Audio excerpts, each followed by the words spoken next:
আসসালামু আলাইকুম। আসলে আপনাদেরকে আর কি বলবো, আমি আর ইউটিউব চ্যানেল চালাবো না, কারণ এটা আমার না। আপনারা সবাই কি করেন, বড় বড় সেলিব্রিটি যাদের অনেক অনেক লাইক, অনেক অনেক কমেন্ট, অনেক অনেক শেয়ার, অনেক অনেক সাবস্ক্রাইব, তাদেরকে সাপোর্ট করেন। কেন রে ভাই? যাদের কম তাদেরকে সাপোর্ট করতে পারেন না? থাক, ইউটিউবার চ্যানেল চালাবো না, আপনারা খুশি থাকেন, এটাই বেটার হবে। একটা সাবস্ক্রাইব করতে কি হয়?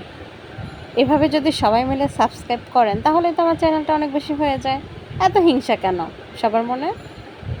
সবাই তো মরে যাব, তাই না? তো মরে গেলে কি হবে? সবাই তো একই মাটিতেই যাব। তো সাবস্ক্রাইব করে দিলে কি সমস্যা? এত হিংসা কেন? যার যা আসলে কি, যার একটা ব্যাপার হচ্ছে কি, সব গুণার মাপ আছে, হিংসার গুণা কিন্তু মাপ নাই। তো যারা যারা ভিউ করেন, কষ্ট করে সাবস্ক্রাইব করলে কি হয়? কোনো কিছু তো হয় না। কি হয়? টাকা পয়সা লাগে? ব্যাপারটা তো এমন না। তো আমার কথা হচ্ছে, যেহেতু ভিউ করলেন, ওখানে একটা সাবস্ক্রাইব করে দেন। সব সময় শুধুমাত্র যাদের মাথায় তেল আছে তাদের মাথায় তেল দিতে যান। কেন রে ভাই? যেগুলোতে কম সাবস্ক্রাইব, এই যে দেখতেছেন, সাবস্ক্রাইব করলে কি হয়? সুন্দর সুন্দর কমেন্ট করবেন, লাইক করবেন, শেয়ার করবেন। আর আমি যদি কিছু ভুল বলে থাকি তাহলে কমেন্ট করে জানান। আল্লাহ হাফেজ।